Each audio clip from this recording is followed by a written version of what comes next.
getting some really good points.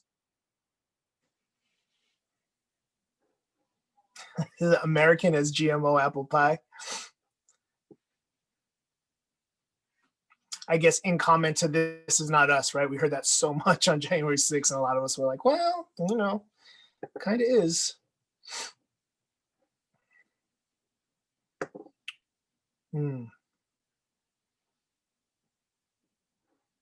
Great, great. Thank you. Yeah. 1898, Wilmington.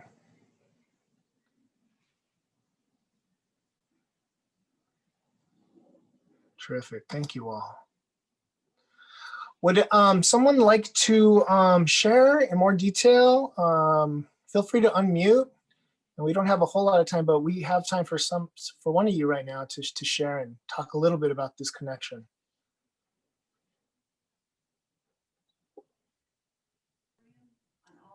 I can go ahead and go. Can you guys hear me? Yes. Okay. I'm lucky enough to teach ethnic studies as an elective in my district. It's a junior and senior elective. And in the beginning of the year, I mean, right after coming back from the summer, we spent a lot of time talking about the Black Lives Matter protests and how those unfolded and what they stood for, and kind of having some analysis of those. And so it was really interesting for students to kind of see a different type of interaction. And so there was a lot of narrative going on after the summer about, you know, how the media paints Black Lives Matter protesters as, you know, a certain way, different political pundits and things like that. And so it was a really interesting conversation to kind of talk about how the tables have turned and how this is going to be framed and the narrative that this is going to be reported under. Unfortunately, and I don't want to take too much time, there was a little bit of pushback from parents, and we ended up getting a media chart of how to cross-reference media for biases. So that didn't really go over very well in our department meeting, but yeah, that's a whole other story. Yes, definitely is. And you know, that's the thing, we're still going to get pushback in certain communities by certain folks. But I think the what you did was powerful and good. And I think that we heard a lot of stories of teachers doing similar things and trying to get students to think a little bit more critically about this stuff and contextualizing it. You know, so that students see that there's a definite connection here. Unprecedented, yes, but not like a historical first, right? We've seen a lot of this in our past. Great. For me, before I pass this on to Jason, today I'm feeling optimistic and hopeful, not in like a hokey way, but like just really hopeful that at least for today, that some of these policies and some of the language that has been used the past 4 years and practices is going to be explored, interrogated. Hopefully some of that stuff will be changed by legislation. And I think the thing that got me really optimistic was Amanda Gorman's poem. And I saw a lot of references to that in the chat. So thank you all for sharing. And with that, I'm going to pass the mic to Jason. Well, thank you very much for that. And so today, I thank you all for joining us today. Today, we wanted to spend a little bit of time taking a step back and reflecting upon what we've done so far and how it will impact our work that we're going to collaborate on going forward. And the big picture of our work has really been informed by the feedback we received around your wanting to learn more about ethnic studies concepts or to sort of explore them more, and also the need to develop tools and content for your ethnic studies courses. And so in those interests, we've been doing some work over the last few meetings, and I'm just going to briefly sort of run down what those were just to refresh your memories. Because a few months back, we started off our work in our first official meeting with some work around ethnic studies theory, and we specifically discussed community and cultural wealth, and how taking a careful look at the assets our students bring into the classroom can help us construct counter narratives about them and their communities. And if you remember, this was the work that we did on the Jamboard, where we looked at different types of community cultural wealth and named examples of how we see these in our students and their communities. So again, looking back, that's what some of the early work that we engaged with to start. However, in our last meeting, Daniel shared a resource that a few of you had seen, the Tree of Life activity. And this activity is meant to help your students think about their identities in a number of different ways. to reflect upon their origins and the cultural wealth they possess, to reflect upon their growth and the important events in their lives, to really freedom dream around goals and aspirations. And students also consider how oppressions can act as toxins in their lives and how their lives can construct a legacy that they can share with those who follow them in the educational spaces and in their own communities. So again, looking back at that work that we started, or we sort of had a look at last time, it was a Tree of Life. And then last time we also spent some time looking at an example of an ethnic studies praxis story plot. We'll spend more time with this today.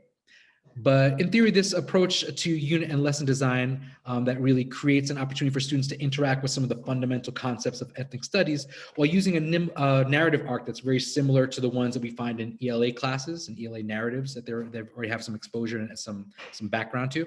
And our guests will have much more to say about this.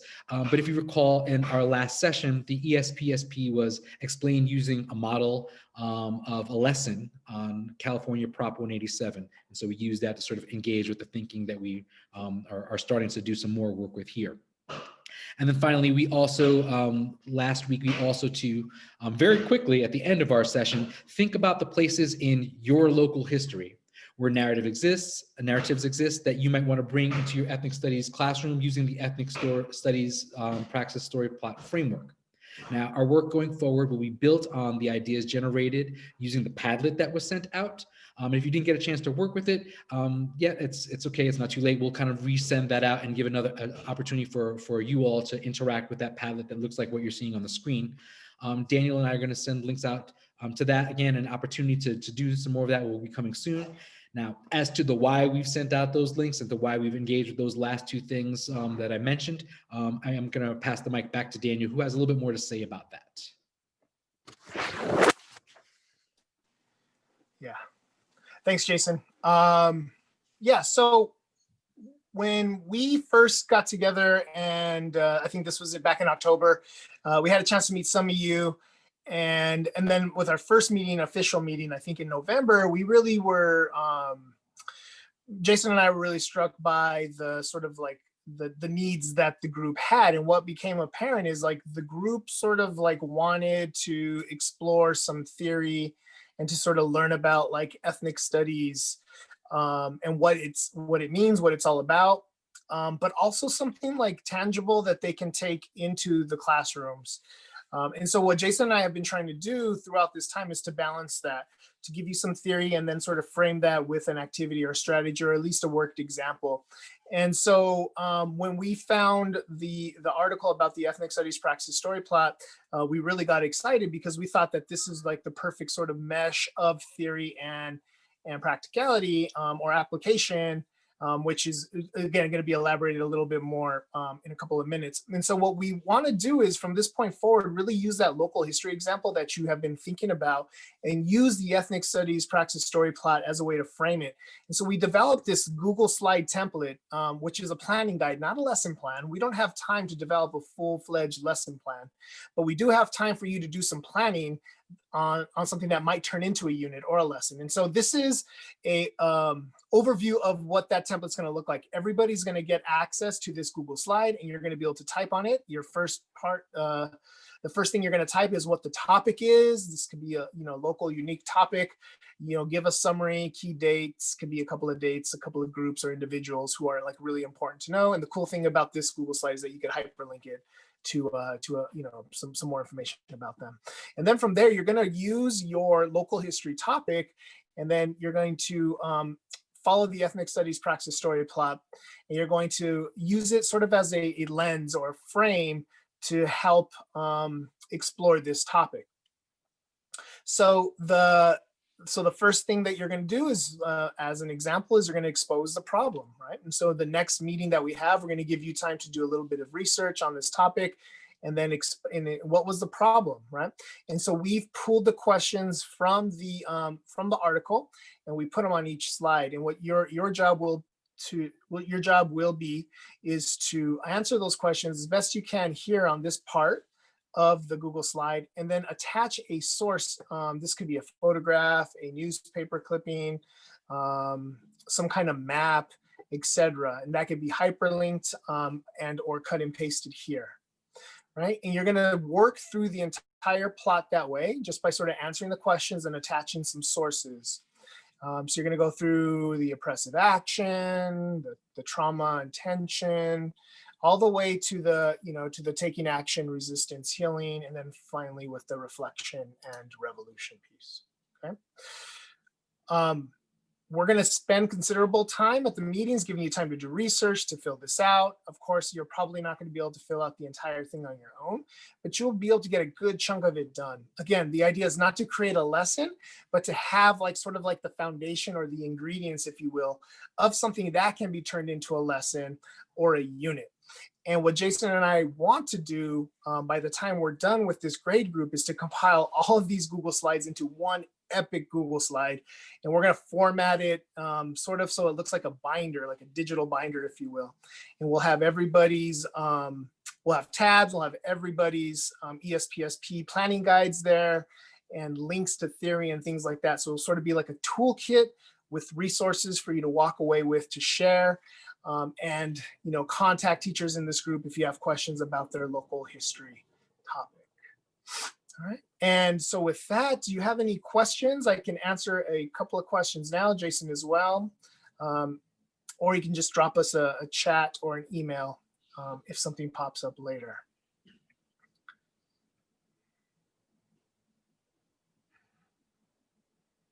You can also give a thumbs up if that it sounds like it's a good idea, good use of our time as well. So Daniel, I have a question. The link to the presentation, you said we can type in to take our own notes, but it looks like we're all on the same presentation. So it didn't force us to make a copy. Did we share a link yet? There's one in the agenda. So the slide deck in the agenda, we all have. I think that's a presentation one. Yeah. So okay. This one that I'm sharing, thank you, Chris. Thank you. Because I noticed a lot of people on the slide deck right now. Yeah, that's just today's presentation. This right now, this link is the link to the template. So if you click on that, it should go to view only. And then we're just going to ask you to sort of download that or to your drive. All right. So I just dropped that in the chat. And if that doesn't work, then that's like let me know and we can solve that. We can change permissions if needed. Thank you, Chris, for bringing that up. Anybody else have a question? Could be technical or just like a sense-making question.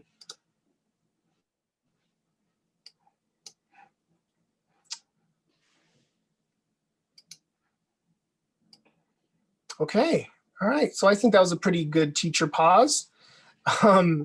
Again, if something comes up, I kind of process things a little bit slowly myself and questions come up later. If you have a question, just feel free to direct message me or Jason or just drop us an email about that. And so what we're going to do right now is we're going to transition to our guest speakers, and we're beyond thrilled to have them just because they're two of the co-authors on that ethnic studies Praxis story plot. So creators of this, and they're going to speak about it to you in about a minute. So I'm just honored to introduce both of them to you right now. The first is Dr. Allyson Tintiangco-Cubales.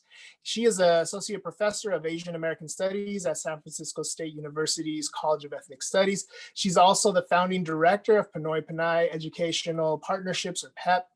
And this is an educational pipeline focused on providing ethnic studies to schools throughout San Francisco. We're also joined by Dr. Edward Curammeng, who is a graduate of UCLA, so shout out to UCLA. And Dr. Curammeng is now an assistant professor at the School of Education at Cal State Dominguez Hills.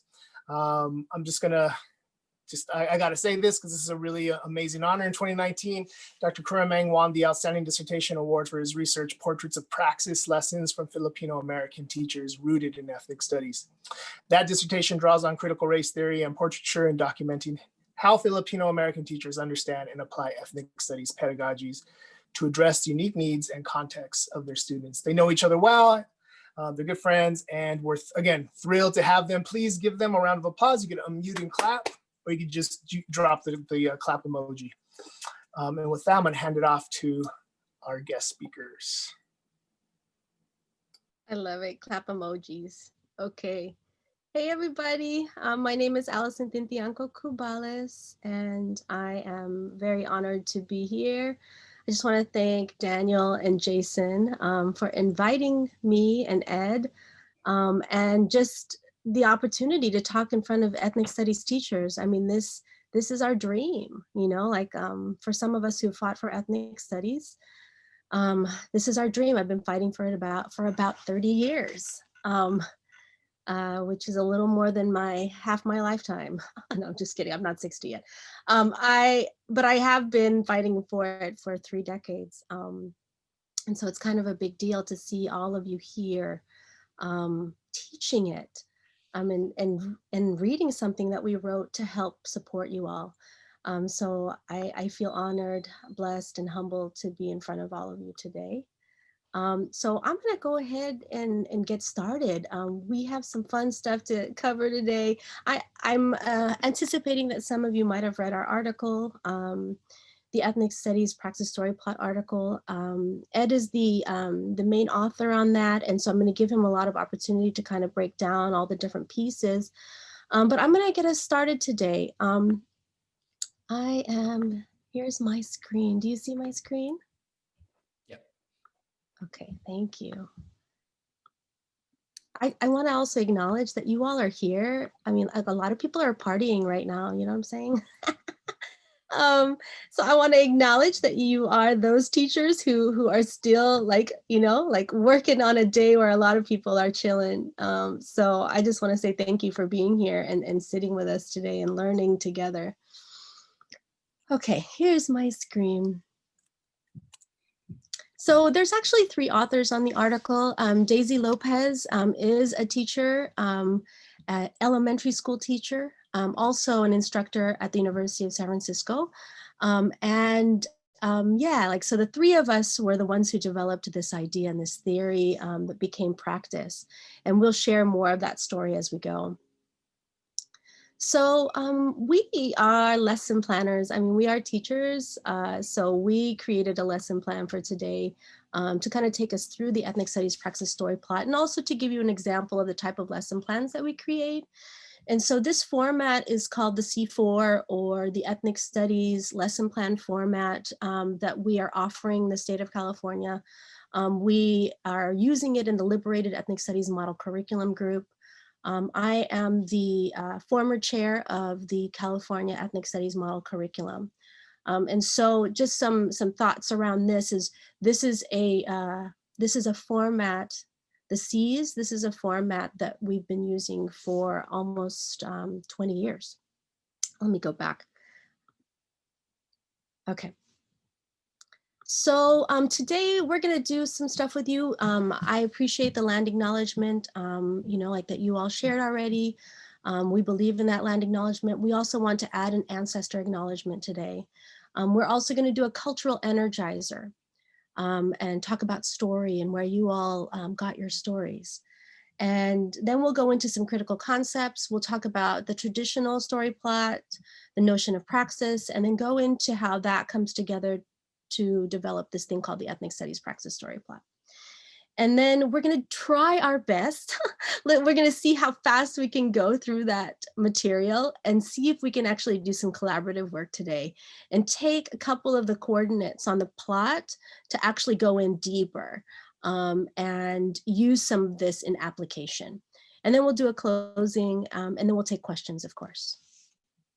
Okay. So we start out with a cultural ritual in an organization that both Ed and I belong to, which is Pinoy and Pinoy Educational Partnerships.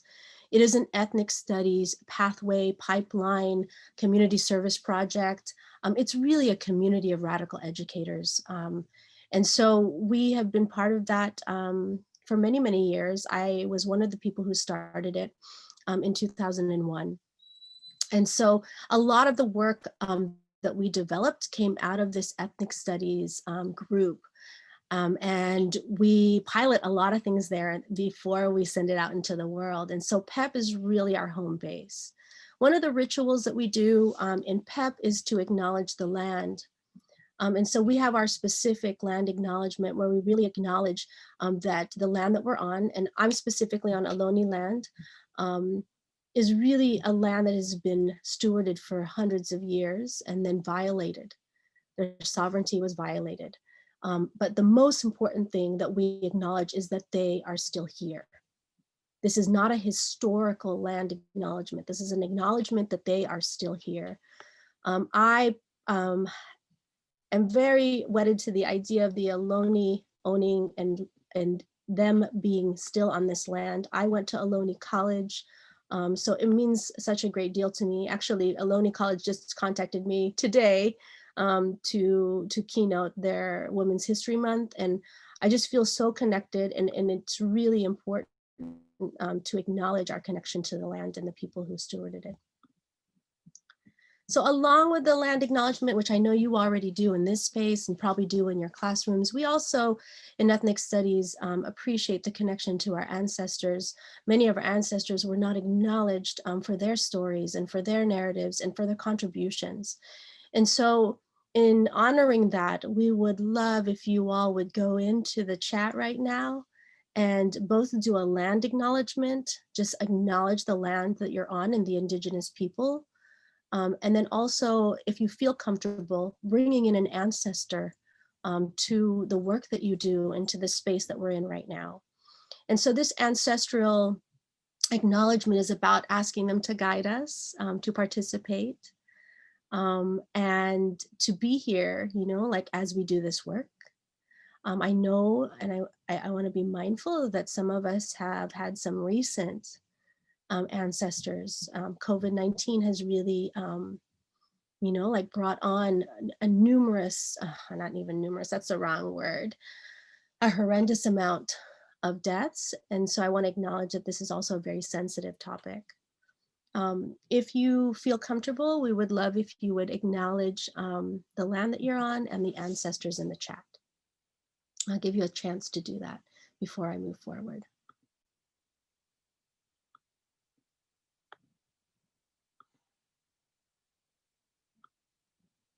While you're doing that, I will acknowledge again that I'm on Ohlone land, and the images that are here are images of ancestors of mine and Ed's.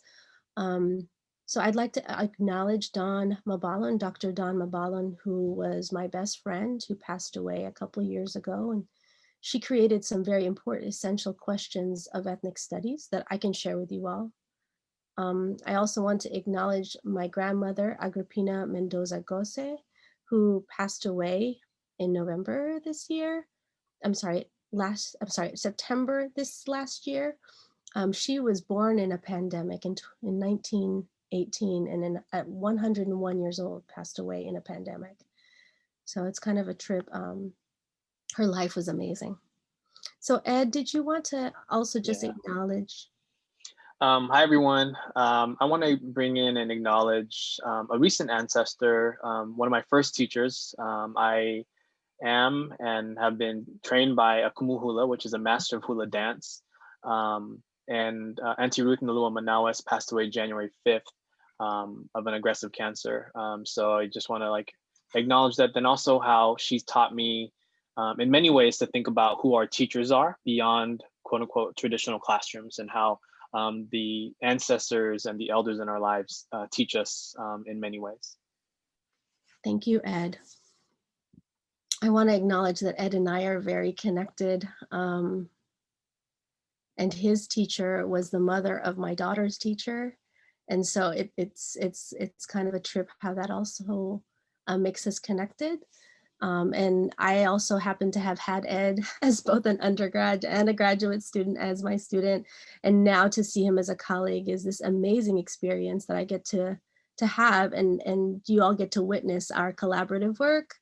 And then I mean, that's a beautiful thing. Like, I hope that you get to collaborate with your students and be able to present with them or share with the world your work together. Hopefully, maybe some of you have already done that. Okay, so thank you so much for sharing your ancestors with us. I don't think we always get an opportunity to do that, you know, yes, we do get to do the sharing of land and where we're at and the indigenous people, but also acknowledging your ancestors is very important. So I just want to say thank you for sharing that. I'm really humbled that they are joining us in this space. It pretty much doubles, triples our existence by having them here. So I'll move from the cultural rituals that we just did to this idea of a cultural energizer. And this also, we're going to use some of the chat to do this. And the big question, and it may even be the same answer that you had when I asked you about your ancestors, but my big question that I want to start with today is, who did you learn your story from? So you can interpret that in any kind of way. Like whatever you believe is your story. Who did you learn your story from? And I'm going to call on a couple of you, but if you don't mind putting it into the chat, that would be great. You can write the person's name or their identity. Thank you for that. I'm trying to find Linda on my screen. Linda Lai, where did you go? There you are. Linda, do you mind sharing a little bit? I love your Bitmoji, by the way. Oh, I could put it back on. No, Linda, don't. Go ahead. My father got really ill, and he actually sort of lost his speech, and I started to panic, and I felt like I was obviously losing time with him. And so I wanted to ask my mother, what happened? Like when you guys immigrated here to America, I can't believe I never really asked you this question before, but tell me everything. I need to know every specific detail because I felt a little panicked. So my mother took the time to just sort of sit down with me and sort of chronicled like what had happened from the moment they decided to come to America from Korea, and what happened even when they when my dad came here first, and how he sort of just lived in LA and who he stayed with and all those little details that I had never known before. And piecing all those things together now, I realized how it was such a foundation of my upbringing, but I never really questioned it beforehand. But even just like who he stayed with when he came to LA for the first time, even seeing different ethnicities for the first time, because when you grow up in Korea, you know, in the 70s, every person he ever knew was just Korean. So it was just I think my mother took the time to explain all those things to me. How fortunate, right? Like how fortunate you were able to get those stories from your mom. I recently am in transition and I'm living with my mother right now, and the stories are every day. And so I'm really thankful. And thank you, Linda, for the reminder that I should cherish those moments. I kind of know somebody in this space. Castro, what's up? I didn't expect to see you here, but you mentioned your mom too. Your mom, Gloria. Yes, so it's good to see you, Allyson. It's always a pleasure to see you. And whenever I see, you know, in the past, I've seen you at Balboa High School and SF State, and it's really great to share this space with you right now. My mother, I have a somewhat strange relationship with my father. And so most of the story from my life has, I've heard it and learned it from my mother. And I think that's what's so beautiful about ethnic studies, is that this space really gives us the opportunity to heal from our trauma. And I just want to add that, like, most recently, I reached out to my father because, you know, I'm 41 years old now, and just reflecting on our relationship back in the day in high school. I just had, you know, a lot of anger towards my father. And as a result of just doing my own healing and just discovery of trying to figure out who I am, I reached out to him recently, just trying to understand my father's immigration story. I haven't heard from him yet, but I feel very hopeful. But again, it's powerful to be able to really try to piece together your history, and it's a definite. I feel gratitude just to be able to have that relationship with my mom, to be able to understand who I am through her eyes. Thank you. No, thank you. I appreciate that. And I kind of noticed, like, on the chat that all of you said someone in your family. right? Like most of you said women in your family, like mothers, aunties, grandmothers, you know, like, but most of you said family members, and none of you said teachers. So I'm not, you know, like as a researcher, that's the kind of a big deal, you know, like 100% of you that responded said that they were some kind of relative. And that says a lot about what we believe our story is and who tells it to us, or who allows us the opportunity to learn our stories. Right? So I just want to put that out there, regardless of race, ethnicity, culture, nationality. It seems that our relationship to our story is related to how it's told to us by our families. And so that's kind of a big deal to begin with when we talk about the ethnic studies praxis story plot, because we're not necessarily learning our stories in schools, at least in the generation of these teachers here. Right? Our students may have a different experience. Actually, I'm hoping that they have a different experience because of all of you. But it's okay that you're learning it from home. But the big question is, are they learning it in school? Is it being validated in school? Is their story like valuable to their educational experience? So I'll move forward, because this cultural energizer, and that's what we do with cultural energizers, is to set the culture in the room, you know, to like set the tone. A lot of times I notice that teachers use icebreakers, and those things can be good, but really thinking deeply about how you can use this beginning activity to really set culture. Someone really loves you, Trent. I saw that beautiful arm come into the beautiful screen there. Thank you. I love it. I love kind of acknowledging and noticing beauty in the virtual screen, you know, like when kids come into the screen, or dogs, or, you know, something like that. Anyhow, okay. Let's see. All right. So important. So when was, I can't see my screen completely, but it says something like, when was the first time that you saw yourself in the text that you read? Okay. Another time, a chance on the chat. Here we go. When was the first time that you saw yourself in the text that you read? That's a different question than who told you your story.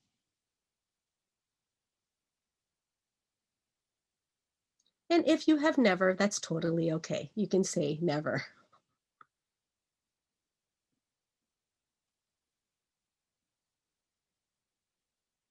Okay, here we go. My screen is up. All right. House on Mango Street. Okay. Chicano Studies in college, Little Woman, Zins, People's History of United States. The first stories read to me, SF State, college, Farewell to Manzanar, my parents reading to me, One Day in School, okay. US history class, Nancy Drew. Now this is all related to who you are, right? Like depending on how you identify yourself. For some of you, you know, like it just depends also what is being read, who is teaching it, and then how it's being read. Because sometimes even when it is about quote unquote your culture, doesn't necessarily mean that that's your story. So that's really interesting to me, like how that jumps out. So we have this quote from our article, you know, like that you may have seen around community responsive literacies. And it really talks about ethnic studies as a lens grounded in critical consciousness and critical thinking. And this idea that the goal is to be authentic and responsive to local communities. And so wherever your ethnic studies class is, that's what's important, and who's in your ethnic studies class. That's the idea of being responsive. And then the second piece here, draw from community responsive pedagogies that include developing critical consciousness, developing agency through direct community experience, and growing transformative leaders. So one is, you know, really being responsive to the community. And then the second piece is really drawing from that community the pedagogies that are necessary, right? Or the pedagogies that respond to them. So I'll start with how I enter into this work. This picture was taken in 2001. I kind of look like the same age as my students, I think. You can find me here. I'm like second from the right. This is at Balboa High School. As Castro said, I did have a program. I still have a program at Balboa High School. It's almost a 20, what is it? Almost a 20-year-old program. My gosh, time flies. And this is one of the first ethnic studies classes in San Francisco Unified School District. And on the right-hand side, you'll see my daughter and my goddaughter pushing for ethnic studies to be in all schools in San Francisco. So we fought hard for that and got it. And so that was a big win. But I came into this work because growing up, I did not have ethnic studies, right? My first ethnic studies class was at Ohlone College, and I had this Chicano studies professor who completely changed my life. In his class, I didn't hear my narrative, right? Like I was learning about other people of color, but mine was not being told. By the end of the semester, he approached me and handed me this book called America's in the Heart by Carlos Bulusan. It's the first collective story or novel written about a Filipino American, or he wrote about his own story, but actually it's a collective narrative. And this completely changed my understanding of what education was supposed to be. And I actually would not be in front of you all today without Ramon Quesada from Ohlone College. And so that's how I enter into this work, my narrative, our narratives. And that's why we created this thing called the Ethnic Studies Praxis Story Plot, because our narratives were not being told. And we wanted a way for us not only to tell our narratives, but for our narratives to be healing, our narratives to be about creating action, our narratives to inspire, our narratives to tell stories over and over again so generations will be able to answer in the chat. They'll be able to say, yes, it was my mom and it was my first grade teacher, right? So that's why we created this work. So yeah, PEP is going strong. It's at 5 schools. It has about 250 students. And then we have about 50 to 60 teachers a year who volunteer to teach ethnic studies in San Francisco. A lot of those teachers go on to be educators all over the place. We didn't realize this was going to happen, but many of them went on to become professors. And so right now we have, I think, Ed, we have like 25 doctorates that came out of our program, which is very big for our community, you know, and they're teaching all over the US. And then the rest of the folks have been either teachers, counselors, social workers. We even have some nurses and doing some amazing stuff. So I'm gonna pass off the mic to Ed, who then will talk about his entry point, and then he'll take us further into the lecture. All right, so thanks, Allyson. For me, similar path, right? So like Allyson and I both are from Fremont, if for folks are familiar with the Bay Area. And I also attended Ohlone College. When I was at Ohlone College I was meddling with some spoken word. I might be aging myself when that was what that was, but I remember reading a book called Returning a Borrowed Tongue. And that's where a lot of Filipino American artists and poets were in. And it was a way that I was like, oh, I could see myself in these pages. By proximity, I applied to and got into SF State. Fremont to SF State is about 45-minute drive. It allows me to still stay home, but I had no idea about the history or the legacy or the why and the role of ethnic studies and how it was birthed there at SF State, right? So when I finally opened up the course catalog, I saw a class and several classes that Filipino American was in the course catalog, and that has never been something that I experienced in my K-12 schooling. So the picture on the left was my last year in PEP when I taught at Denman Middle School, along with Daisy Lopez, our co-author. And it was there where we're teaching about the Praxis story plot. We're teaching about Filipino folktales, and we're also, this is kind of cool because you can kind of get the other side, the behind the scenes about what happened but our students were just not feeling what we were teaching, right? So I don't know if I'm the only one, or maybe many of us have that instance when the lesson plan just goes out the door, right? And then we had to realize, okay, well, what about it is not engaging for the students? So that's where a lot of the theorizing and the imagining of what this could be, and how we then came up with the ethnic studies praxis story plot. So my experience in PEP was really for me a bridge to say like, okay, well, I don't want to have to wait to get to college to learn about myself, right? As for many of us, that's what the case is. And so even with some of the students on the left and my colleagues on the right in the photo, like now, you know, folks don't have to wait. They can get it as soon as they're out the womb, right? And I think for us, that's been one of the things that's been a hallmark of the PEP program, and now doing the work that I do with pre-service and in-service teachers at Cal State Dominguez House. Can you go to the next one, Allyson? Our colleague, co-teacher, Miss Lopez in the top left, Daisy Lopez, she was also one of the main folks who helped us really wrap our brains around this by applying it, right? One of the bigger critiques with ethnic studies at the time of the publication was this is too over the top for young people to understand. Kids shouldn't know about racism. They shouldn't know about colonialism, right? But what we were able to say is we have to think about our students, our youngest students, as critical theorists, right? So not being able to be afraid of teaching them theory in ways that are carefully scaffolded, but then also appropriate for them to then think about their world in these ways, right? So Daisy was able to really apply this, our framework from the middle school to the elementary, and then later on for her master's work. So we want to acknowledge her and highlight her as a key thinker for this. So we're going to break down several different key concepts, critical concepts, that is going to be a refresher. And like Allyson said, we're going to be focusing on 2 of the coordinates, but we're going to like go through all of them for you all, okay? One thing about Praxis or the story plot, we know the story plot. And it's not to say that we're trying to abandon the story plot, but in the way that we actually use it, we taught it side by side, right? This is kind of ingrained in everyone's head, right? This is a dominant way of teaching literacy, teaching storytelling, exposition, all the way to resolution.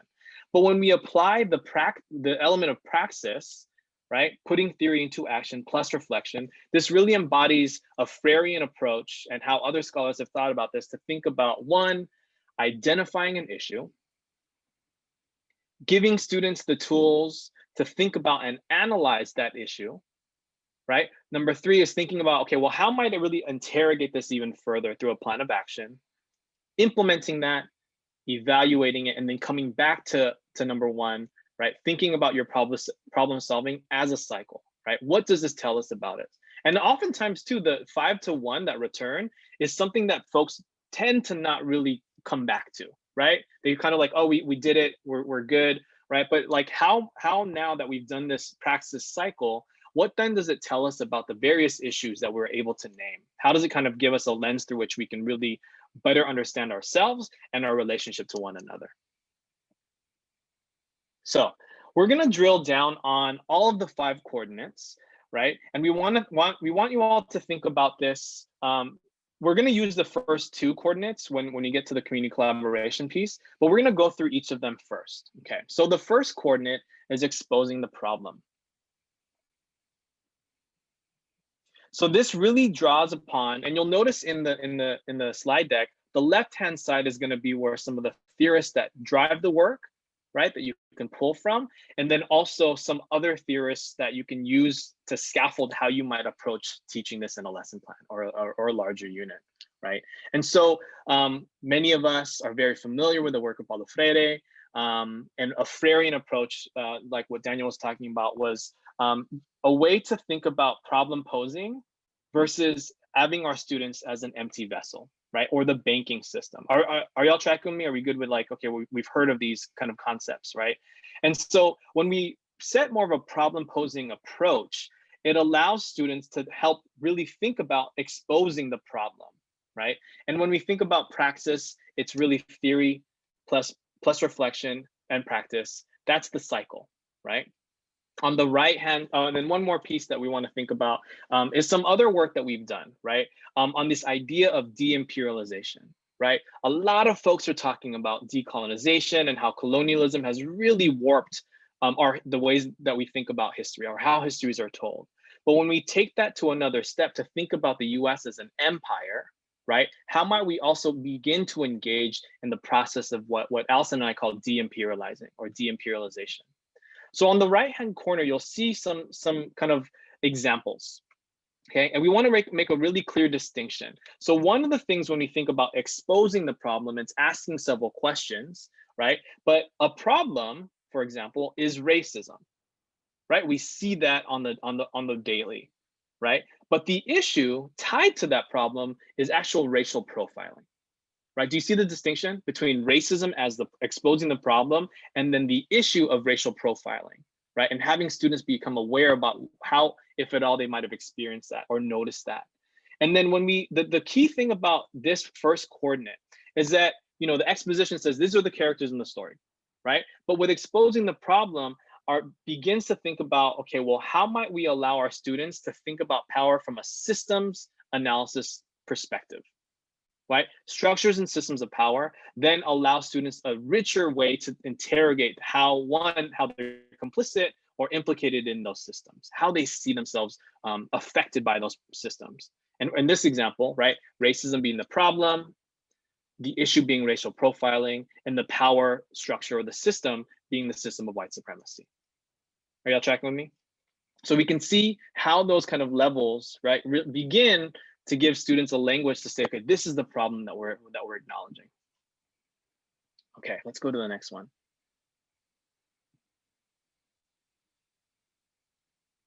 Michael's saying that the No Child Left Behind era and its accountability measures, right? That's a really great example and connection to the banking model, right? That Freire and many others talk about, right?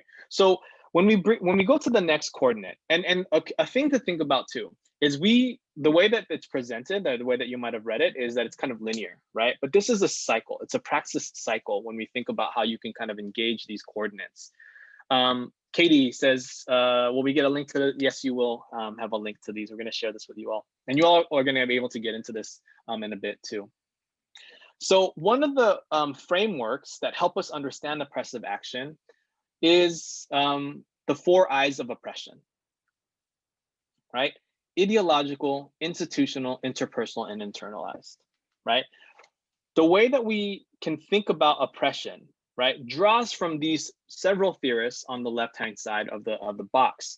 More specifically, the work of Daniel Solórzano and Dolores Delgado Bernal, who talk about racial and gendered microaggressions, right? So again, we're not saying like we have to jump right into it. This is what oppression can look like. But if there's a particular way that you want to talk about a historical event, right, a historical event or contemporary event and tie those things together, you can use these theoretical frameworks to articulate or scaffold, okay, this is the way you might use this particular approach to say, okay, what is the oppressive action relative to racism or racial profiling and white supremacy? Tintiangco-Cubales, a professor at, Dr. Tintiangco-Cubales, professor at SF State, talks about educational social toxins, right? How the educational system itself is fraught with a lot of various social toxins that we see on the daily, right? Dr. William Smith, professor at University of Utah, has this idea and this framework, this tool around racial battle fatigue, right? The overwhelming accumulation of experiences with white supremacy, with racial profiling, and with racism are truncated such that folks are experiencing what he and others term racial battle fatigue. And then finally, the orange box draws from the work of John Bell, who helps us give a framework for thinking about oppression from a larger systems standpoint. What are the various isms that are animated through particular ideologies of white supremacy? Those isms, racism, sexism, ableism, audism, right? And then how then do those particular ideologies shape the way that we interact with one another through the interpersonal oppression? And then finally, because of how I've experienced or internalized white supremacy, because of the way that I've internalized racism, right? What then does that mean for me as an dark-skinned brown boy, right? Thinking about, okay, well, why is my skin so dark, right, relative to my peers? And then how then does that also reify, right, like the ways that we think about power? Again, you can pair these theorists to one another, or you can use them in different pairings. But again, we want you all to think about, okay, well, from the expose the problem to oppressive action, how do we help students think about and name these things beyond just a more simplified exposition, right? How how do we apply the Praxis story plot to historical moments? How do we apply it to various texts or contemporary issues going on today? And Allyson's going to bring us to the next several coordinates. Okay. Just so when you get the slide deck, you'll notice things that are underlined. You can actually click on the underline. It'll give you a document that goes into like the 4 eyes of oppression. Yeah. So we've linked a bunch of different things onto this Google slide deck. We didn't want to give it to you right away because then it will be distracting with multiple screens. But we'll give it to you once we're done with the presentation. Okay. So we'll move forward from here. So Ed went over expose the problem, oppressive action, and we'll hopefully get to a place where we can actually engage those 2 coordinates. But I'll take you through the last 3 coordinates, which we're not going to cover. We're not going to practice necessarily today, but you will be practicing it next time with your coordinators. They're going to take you through some process of creating some curriculum. Okay, so the next piece here is after really exposing the problem and then delving deeper into the oppressive action piece, then we talk about what some people call the climax, right? You know, when you talk about the story plot, everyone gets excited when you talk about the climax. This is a little different because it's being responsive to the exposing of the problem. And so this pinnacle, this piece is really about understanding tension and trauma. And really focusing on the concept of trauma. So in the right-hand box over here in the corner, you'll see that the definition of trauma that we have is very much a public health definition. Trauma is often the result of an overwhelming amount of stress that exceeds one's ability to cope or integrate the emotions involved with that experience.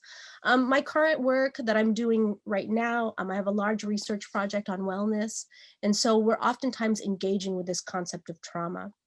But we're not just engaging it with trauma that is direct trauma. We're also looking at historical trauma or intergenerational trauma. And you'll see over here on the right-hand side, Duran and Duran talk about soul wounds, this idea of intergenerational trauma with the focus primarily on indigenous communities. And then you'll also notice that Maria Yellow Horse Braveheart talks about historical trauma, very similar to soul wounds. And that we have accumulated over generations this emotional and psychological wounding that we literally walk into our classrooms with as people of color, and really trying to understand like how those things then enter into this discussion of the Praxis story plot is because not only do we talk about oppressive actions with the 4 eyes, but we also want to talk about it in its relationship to the students, in relationship to what's happening maybe in the stories that we're telling.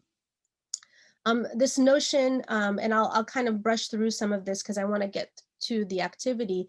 You'll also notice that we highlight a couple of things here, like Patrick Camigna's work with this idea of coping to hoping, and kind of moving us from feeling like students are their trauma. And so moving away from subjects, from people of color, from students as their trauma. They have experienced trauma, but they are not their trauma. And so not to pigeonhole the subjects in these storylines or these Praxis storylines. There's a lot of work around trauma-informed pedagogy. And when I move into the next slide here, you'll notice that there is remnants of trauma in the next slide, but it's focusing primarily on this notion of healing. So how to go from this pinnacle of trauma as a result of oppressive action to now thinking about, so what is this idea? How do I respond to it? What is the resistance? What is the healing? How do I take action? And so a lot of our mentors and colleagues, we cite here on the left-hand side, this idea of transformational resistance, this idea that we are resisting in a way that hopefully will be transformative, right? And this making change. You'll notice that we also cited Julio Camarota and Michelle Find and their work around youth resistance. This idea of doing youth participatory action research, having youth find ways in which they can respond to the oppressive action. Some of you might be familiar with my colleague Sean Ginwright's work on radical healing. And then Stephanie Cariaga's work, Pedagogies of Mind, Body, and Spirit. This is also related to our work around youth wellness. And this idea that there is this capacity for people of color and then also young people to heal themselves. And then I want to also cite Shireen Hannigan Martinez's Literacies of Love, that there's this necessary love process that we don't always talk about when we talk about the Praxis story plot, but how necessary it is to go into this with genuine love, and then allowing that to then humanize our students. If you look here to the right-hand side, there's this definition or these ideas of healing that I'm currently working on, going beyond the sort of self-help healing or self-care healing to this understanding that healing is political beyond the clinical, that it needs to be culturally grounded and rooted, and views healing as a restoration of identity, focuses on well-being versus suppressing symptoms. And so really thinking about like broadening the idea of like what kind of action needs to be taken, right? Like what are some of the things, if you were lesson planning in this way, what are some of the things that students can do to respond to the oppressive action that's being brought up in the lesson that you're presenting, and making it tangible to them. So the last coordinate on the Praxis story plot is this idea of resistance and revolution. And we asked some particular questions that you probably have heard already, like basically what changes as a result of the story that is being told? What can we learn from the story? How can the problem, and we return it back to exposing the problem, how can the problem be addressed in the story? What problem issue do you seek justice for, and how will you work to achieve that justice? We present a bunch of different theories on the left-hand side, using reflection as a means to find resistance and revolution.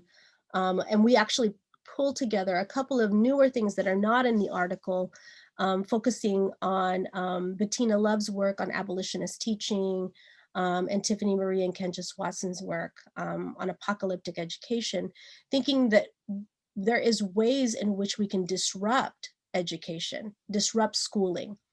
And students can do that through this Praxis story plot. I'll also say on the right-hand side, these should be familiar to you. These are some core values of ethnic studies that really shape this coordinate.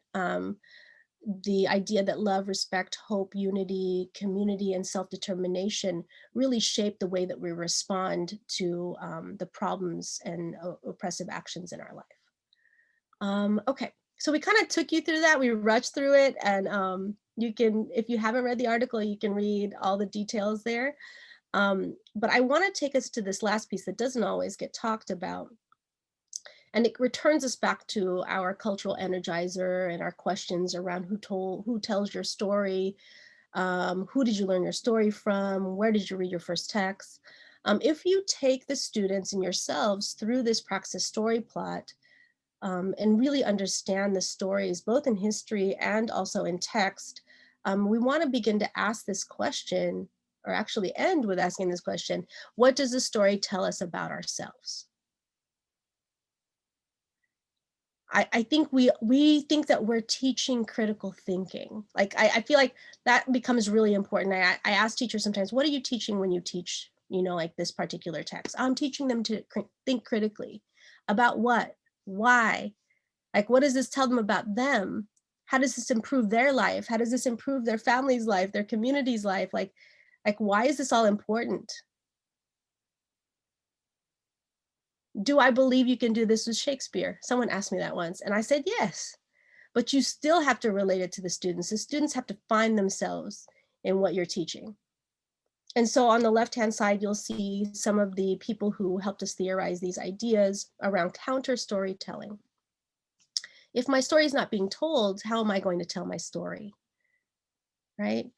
Historically responsive pedagogy, Roderick Daus-Magbual's work really looks at studying history as a way to respond to current events.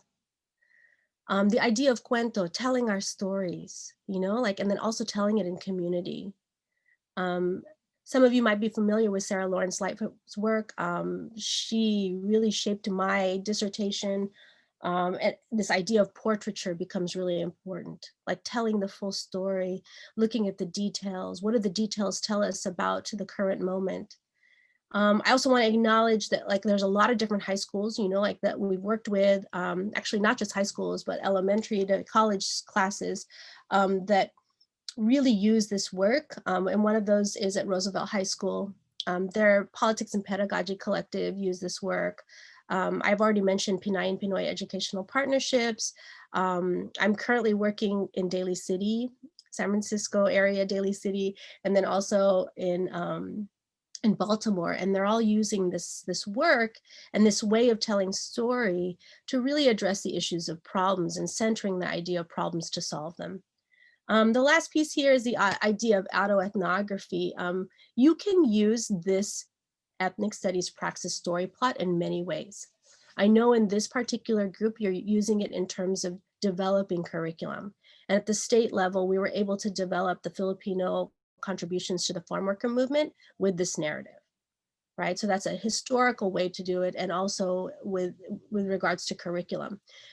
You can also do this in terms of analyzing text.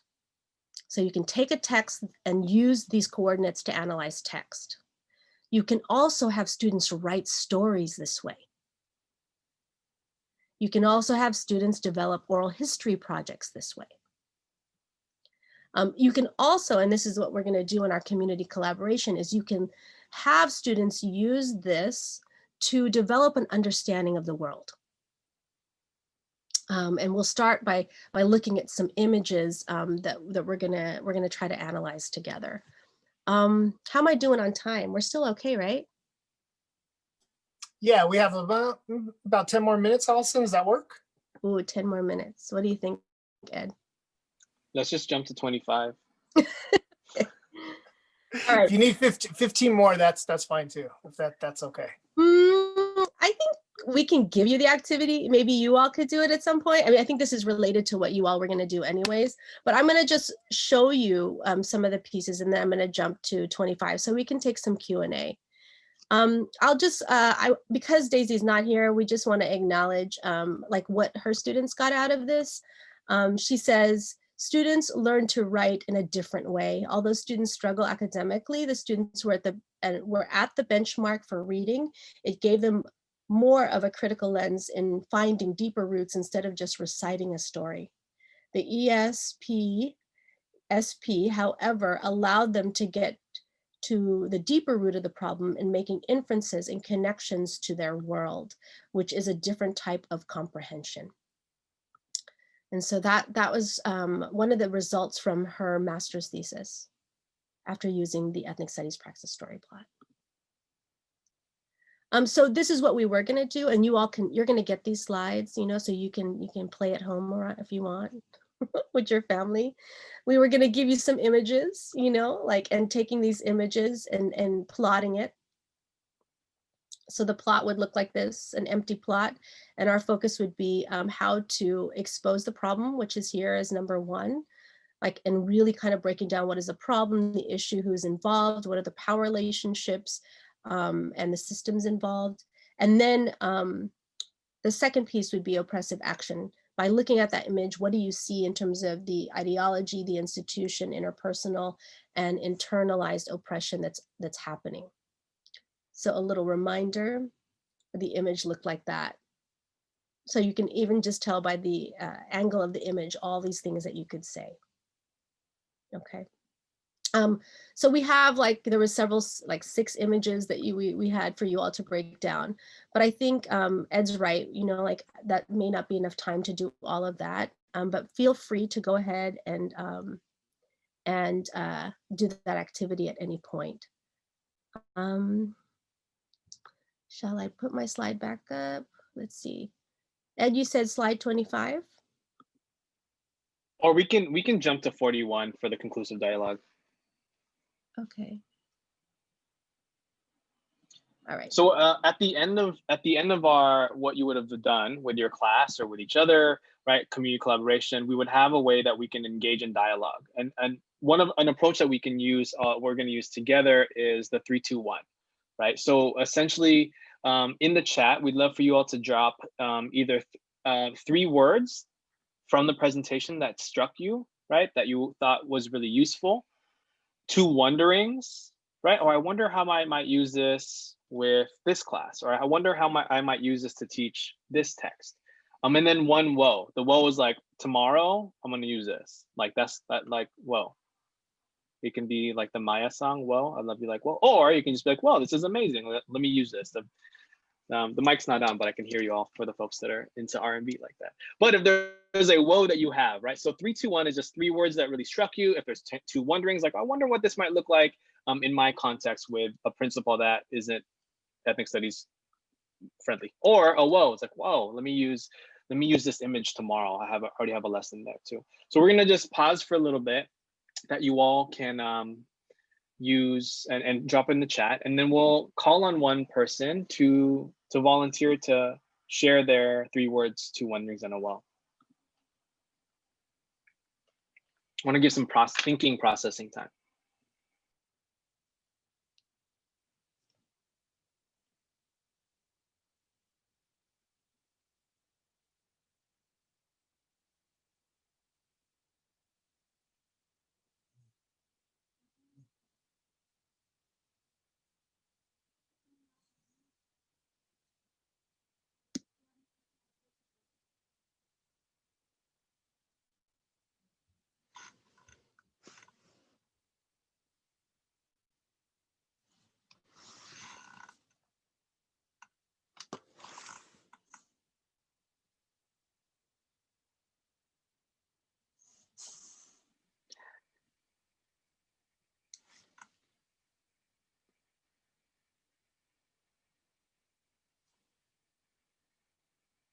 Sema, I saw you snapping earlier. Thank you. I don't know if it was snapping to a beat or for us. Not kidding. Can you share either your 3 words or wondering or whoa for us, for the group, please? Sure. Hi, everybody. So my 3 words are resistance, healing, and revolution. A wondering that I have around what's happening now is healing racial trauma, including the racial trauma that we have as people of color and that of people who are still kind of coming into their own racial awakening. And a whoa, I'm not there yet, but it has to do with unity and how we will be unified in this effort. Awesome, thank you. Thank you. And I like too talking about, like if those are the 3 words that really struck you, like thinking about how you might have students return to that or come back to that as a way that those 3 words, you can use that in your paper or your reflection or whatever it is. You can use this conclusive dialogue as a springboard to have them write or illustrate whatever they got from that particular lesson. So those are really good. Thank you. Mm-hmm. Thank you. We have some time for Q&A if there's any questions or things you would like us to elaborate on. Yeah, we'll take that now. I have a question. Oh, sorry. Go ahead. No, I was just gonna say thank you. Go ahead and unmute and ask, or you can drop a question in the chat too, and one of us can read it for you if you're busy or in a loud space. Thinking about the plot, I'm sorry, what was the term? I've never seen this before. It was a Praxis. The Praxis story plot? Yes, thank you. Sorry, I just want to make sure I write that down. Thinking about that cycle, I was in research that we were doing in my district. We were reading this book, I think it's called Rethinking Ethnic Studies. And there was a concept that really stuck with us about this idea of highlighting, the quote used in the book was Black joy, of trying to make sure you balance trauma with triumph, so that you don't basically reintroduce trauma to your own students. And so with that being said, where along that cycle do you think would be the best place to embed some of the triumphs of that action or that experience that could also balance some of the experiences that are more on the negative side? Does that make sense? I don't know if that makes sense. Yes. I think coordinate number 4 and 5, the idea of taking action, healing, and then revolution and if you look at, wait, I could pull it up again for you. At the last 2 coordinates really are places to do that. And that's also why we wanted to include those coordinates. I'll reshare. I put the slide deck in the chat. Oh, sweet. If you're interested in using that. You can make your own copy or use our slide deck. So if you can see here, the taking action, resistance and healing, and the resistance and revolution pieces are really a good place for what you're asking, Derek. All right, thank you.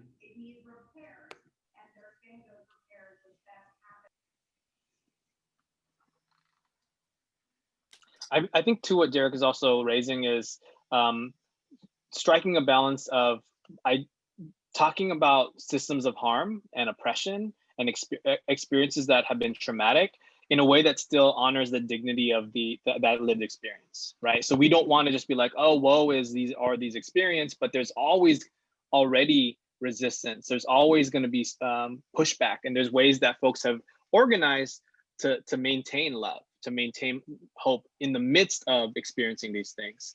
So I think it's also thinking about, like how we also do that, have joy be throughout while still honoring the lived reality and the experiential that was traumatic, that was through oppression, right? I have a question.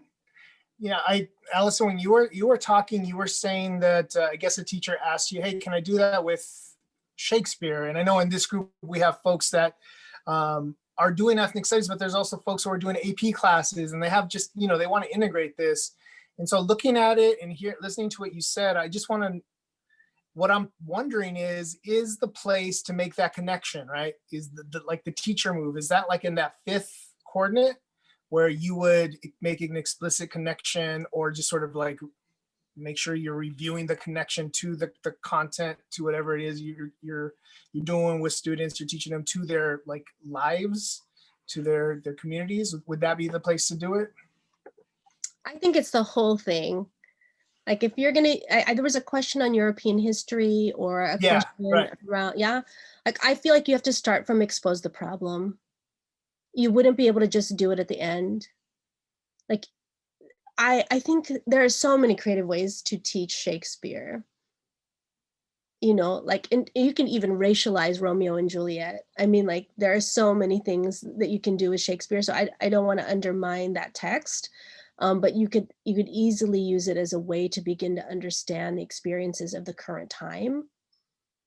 I think that's one of the mistakes that I see, is people like don't see ways to connect like things that are within the standards, to current time.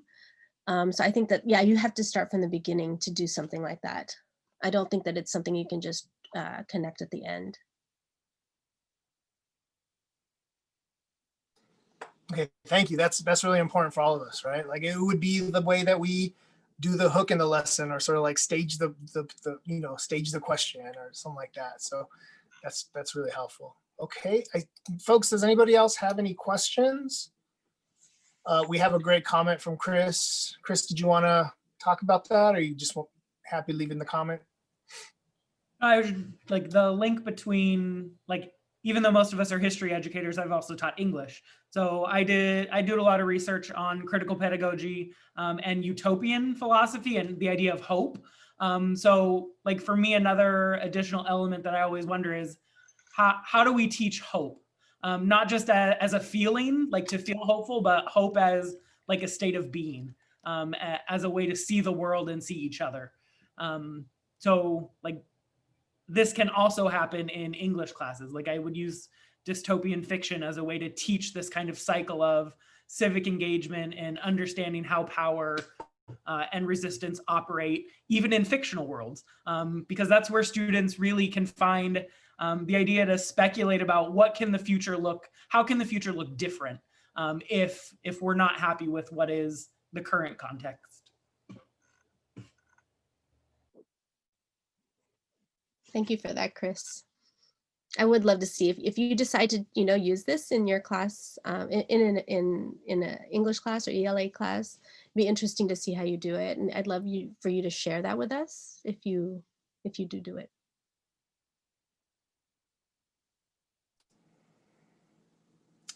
All right. Let's get some shout outs from Katie. All right, everyone. Well, you can unmute and clap it up, or again, drop an emoji. And thank you so much, Allyson and Edward, for joining us today. Thank you all. Thank you for the work you do. Thank you for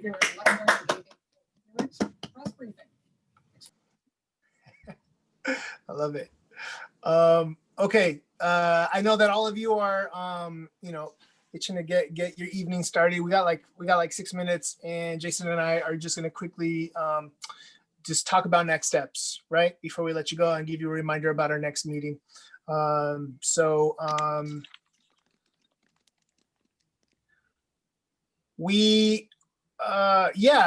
what we're gonna do next time is really dig into the first couple of coordinates on this ethnic studies praxis story plot. We're gonna give a chance to kind of do a deeper review of those first two coordinates using the PowerPoint that was shared and some readings and some support from Jason and myself as you all are doing some research and kind of thinking, and maybe between now and February 10th, just kind of rethinking your local history topic and as it relates to this ethnic studies praxis story plot.